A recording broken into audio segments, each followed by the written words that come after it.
Depuis le début de cette crise sans précédent, professionnels de santé, femmes de ménage, caissiers. C'est le choix de la rédaction ce matin de RMC, signé Mao Becker-Granier.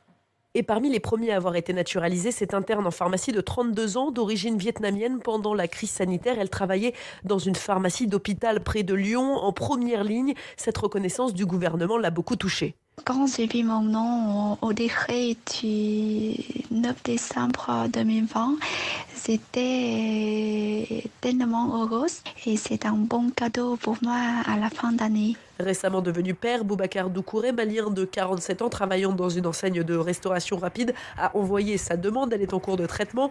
Lui, qui est arrivé en France en 2002, est heureux de voir que son investissement professionnel va permettre d'accélérer son dossier. On ne pensait pas à ça, on a fait ça comme tous les Français, C'était vrai, on n'était pas comme des pompiers, comme des médecins, mais on a eu notre pierre à apporter à l'édifice, parce que les médecins, les pompiers, il faut que tout le monde mange. Très bon cadeau de fin d'année pour bien commencer 2021. Responsable des questions d'immigration à la CGT, Marilyn Poulain a aidé Boubacar Doucouré à faire son dossier.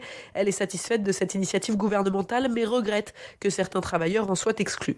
Un premier signe positif de reconnaissance, mais en effet, on espérait plus. On espérait la prise en compte de tous les travailleurs invisibles, y compris les travailleurs sans titre de séjour, qui pour l'instant ne sont pas reconnus. Aujourd'hui, 74 personnes ont déjà acquis la nationalité française dans le cadre de cette initiative.